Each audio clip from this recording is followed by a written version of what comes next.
Hello, I'm Michael Grimm. Thank you for taking the time to discuss the economy with me today, and welcome to my neighborhood.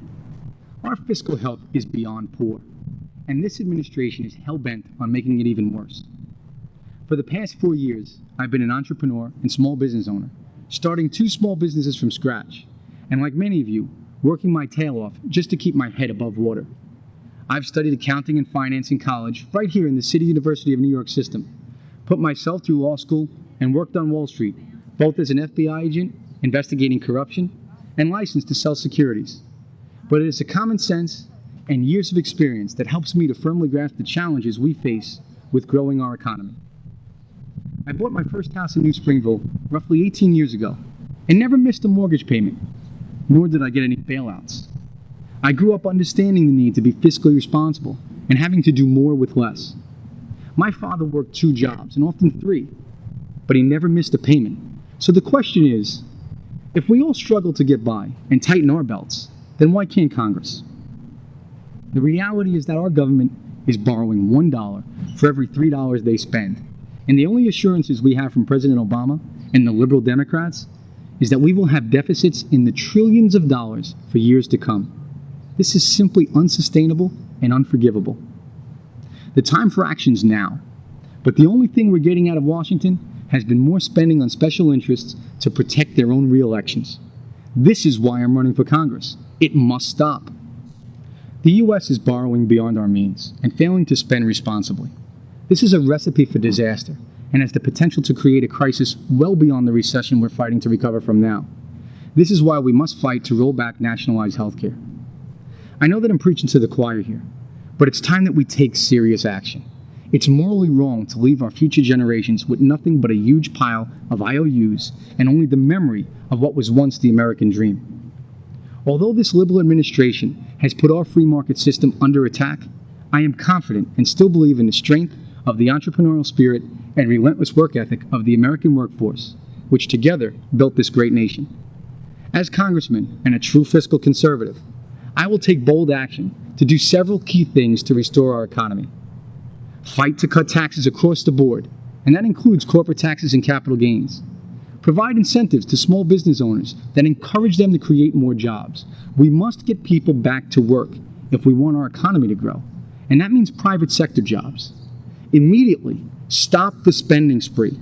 Like all of us, it's time for our government to do more with less, and that's why I will fight to introduce and support legislation that will cut 15% from the discretionary spending budget for departments and agencies outside of defense and veteran spending.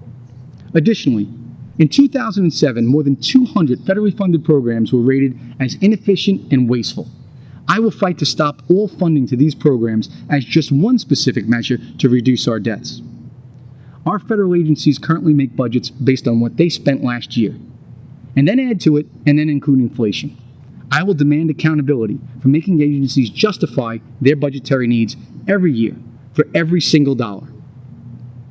Because we can never really trust Congress, they never really do the right thing, I will fully support a balanced budget amendment to the Constitution, and that's something you can count on.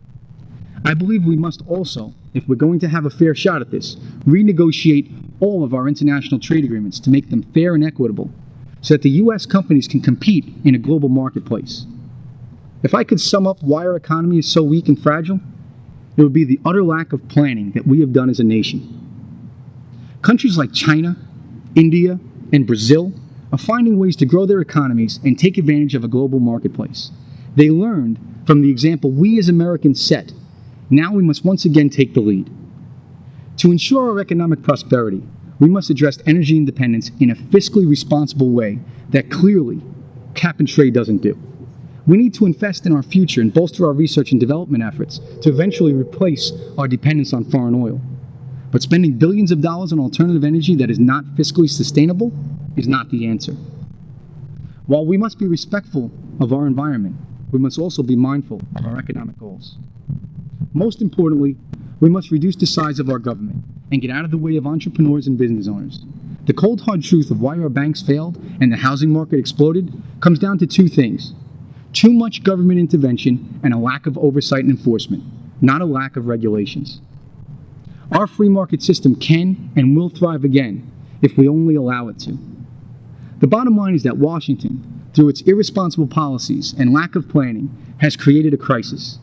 As an accountant, lawyer, small business owner, and proven leader, you can be confident that I have what it takes to bring real solutions to address these difficult problems. So thank you again for speaking with me today. God bless you, and may God bless America.